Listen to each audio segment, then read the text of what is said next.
بسم الله الرحمن الرحيم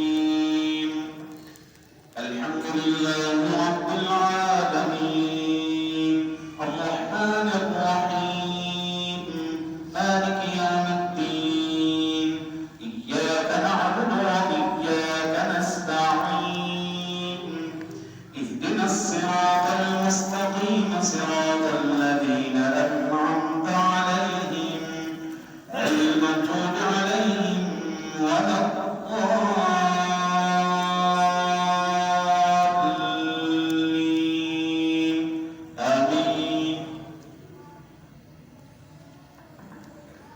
بسم الله الرحمن الرحيم ألف لام ميم ذلك الكتاب لا ريب فيه هدى للمتقين الذين يؤمنون بالغيب ويقيمون الصلاة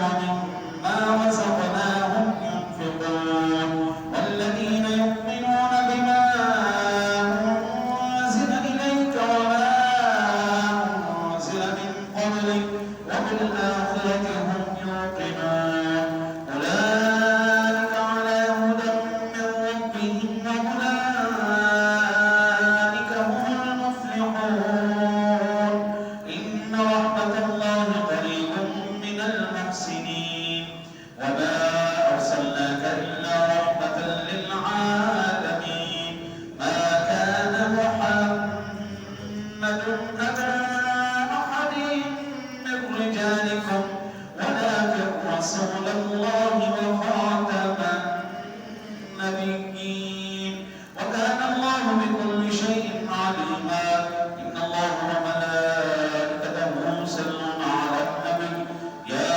أيها الذين آمنوا صلوا عليه وسلموا تسليما بك اللهم صل على سيدنا محمد وعلى آل سيدنا محمد وأصحابه سيدنا محمد وبارك وسلم عليه الصلاة والسلام عليك يا سيدي يا رسول الله وعلى آلك وأصحابك يا سيدي يا حبيب الله سبحان ربك رب العزة عما يصفون وسلام على المرسلين والحمد لله رب العالمين الله أكبر لا إله إلا الله والله أكبر الله أكبر ولله الحمد میں حضور کلا برادر